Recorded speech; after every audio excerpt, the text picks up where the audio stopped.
क्लेदन त्यापो न शोषेत मारुता। तो तुमने अपने को देखा नहीं देखा, तो तुम परमात्मा को कैसे जान जाओगे? इसलिए नाम जप करो और संतों की बात मान जाओ, तर्क करने की जरूरत नहीं। आगे कौन सा प्रश्न है?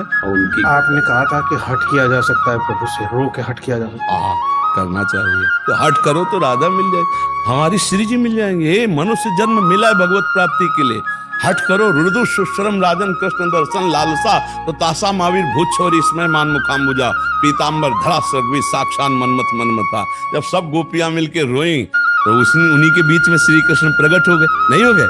हम जो चाहे वो कर सकते हैं, ईश्वर के अंश हैं, पर हमारी चाह में दम हो जाए तो भगवत प्राप्ति हो जाए, श्री जी मिल जाए, लाडली जी मिल जाए। अगर राधा राधा जपो रोज श्री जी के लिए, तो श्री जी मिल जाएगी। बहुत करुणामयी है। ये मनुष्य जन्म मिला ही भगवत प्राप्त। हम अपनी शक्तियों को खो चुके हैं, भूल चुके हैं, उसी को हम जगाने के लिए बार बार कहते हैं नाम जप करो, सदाचरण करो। तुम्हारे अंदर जो हमारे अंदर पंचभूत वही तुम्हारे पंचभूत, जो हमारे अंदर प्रभु वही तुम्हारे अंदर प्रभु। अंतर क्या हो गया है कि तुम्हारे अंदर प्रभु काली कमली लगा कर ओढ़ रहे के सो गए, और हमारे अंदर प्रभु जग के बैठ गए। अंतर इतना है, जग गए इसलिए तुमको लगता है कि यार हमारे अंदर प्रभु नहीं, और तुम्हारे अंदर प्रभु चौड़े से आराम से सो रहे हैं। इसीलिए कहते बार बार पुकारो जग जाएंगे। जैसे कोई बहुत सो रहा हो और वो पुकारो कृष्ण कृष्ण कृष्ण हरे कृष्ण, तो कहेंगे क्या बात है? बोले उठो प्रभु अब जागो, तो भय प्रकट कर पाला दीन दयाला, यही भगवान प्रकाशित हो जाते हैं। बहुत मस्त रहो, बहुत आनंद का विषय। देखो हम एक दोस्त की तरह बात करते हैं, हम कोई ऋषि मुनि महात्मा की तरह बात नहीं करते। हम तुम एक ही बाप की संतान हैं, बस हमारा मार्ग थोड़ा पिता की गोद तक था और आपका माया की गोद की तरफ बढ़ गया, इसलिए थोड़ा अंतराय बन जाता है। नहीं, हम तुम सब एक ही पिता के संतान है, और हम तुम सब में मटेरियल भी एक ही है, बाहर और भीतर। भीतर से अंश परमात्मा तत्व एक, और बाहर से पंचभूत एक। बोलो अलगाव क्या है? कुछ अलगाव नहीं। अलगाव माना हुआ बस मिटा दिया जाए तो हम तुम एक हैं, कोई अंतराय नहीं है। ना कोई जाति पक्ष है, ना कोई कुल पक्ष है, ना कोई देश पक्ष है। हम सब एक परमात्मा के एक जैसी संतान है। अंतर ही हो गया कि कोई परमात्मा से विमुख होकर माया में, और कोई माया से विमुख होकर परमात्मा में। जो परमात्मा के सन्मुख है वो महात्मा, और जो माया की तरफ मुड़ गया वो दुरात्मा। बस अंतर इतना ही बकाया, आत्मा दोनों में है। दुरात्मा और महात्मा, आत्मा दोनों में है। वो आत्म तत्व परमात्मा का अंश है।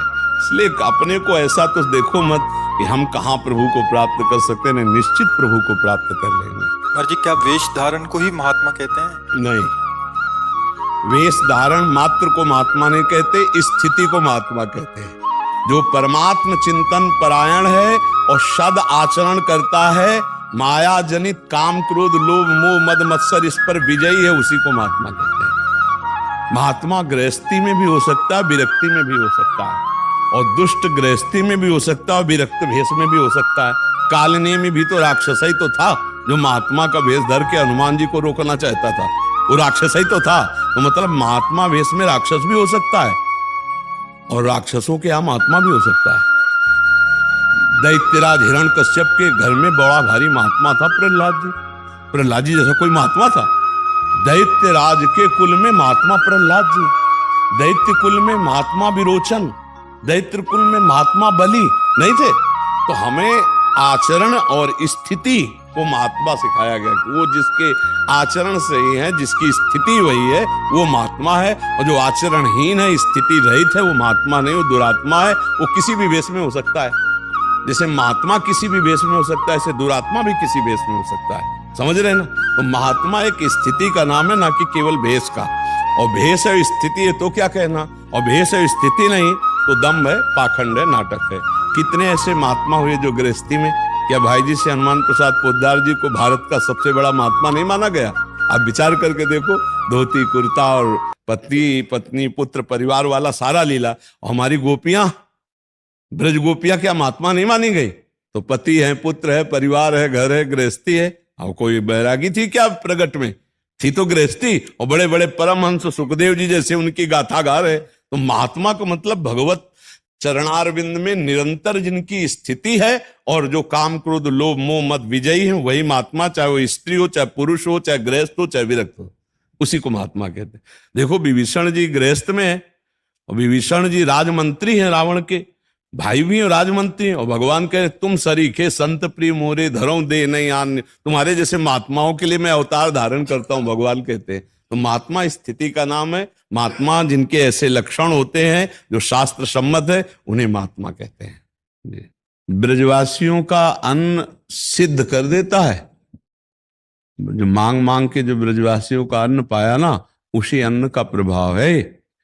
ब्रजवासियों के टूक में भगवान का प्रेम विराजमान है। इस रज में जो प्रकट हुए ब्रजवासी हैं, उनका जो कोई अवहेलना कर दे, अपमान कर दे, तो चाहे खोपड़ी के बल खड़े होकर तप करे, लाभ नहीं प्राप्त हो पाएगा। ब्रजवासियों का वचन कड़ुआ होता है, पक्का कड़ुआ होता है, लेकिन हृदय बहुत प्रेमी होता है। अगर उनके वचन पे चला जाए तो फिर समझ नहीं पाएगा ब्रजवासियों की। अगर ब्रजवासी अपने स्वरूप में बोले तो शास्त्र नाम की तरह गाली निकलती नहीं निकलती, अपने स्वरूप में बोले तो ऐसे सब, पर हृदय के बहुत प्रेमी होते। एक बार हम नंदगांव में भिक्षा कर रहे थे, गुरुजी साथ थे, तो जो एक घर में बोला राधे श्याम, सो एक माई निकली, उसने सैकड़ों गालियां दी। गुरुजी ने कहा खड़े रहो, वहीं खड़े रहो। हम कहा महाराज ये तो गुस्सा होगी।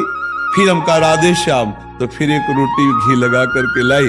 तब गुरुजी ने जो एकांत में कहा कि ब्रजवासियों के जो कठोर वचन है, साधु का अभिमान नष्ट करके उसकी तपस्या को पुष्ट करते हैं।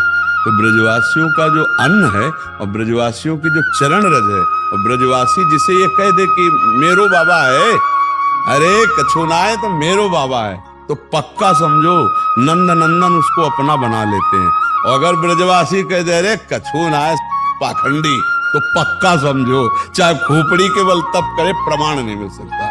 और ये ब्रजवासियों का जो प्रेम है, ये प्रभु स्वाभाविक इनके है।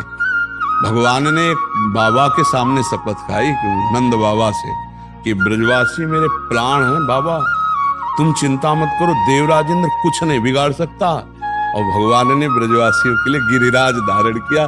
7 दिन 7 रात्रि पूरा प्रयास कर लिया त्रिभुवनपति देवराज इंद्र ने, ब्रजवासियों को बाल बाका विलय करता है।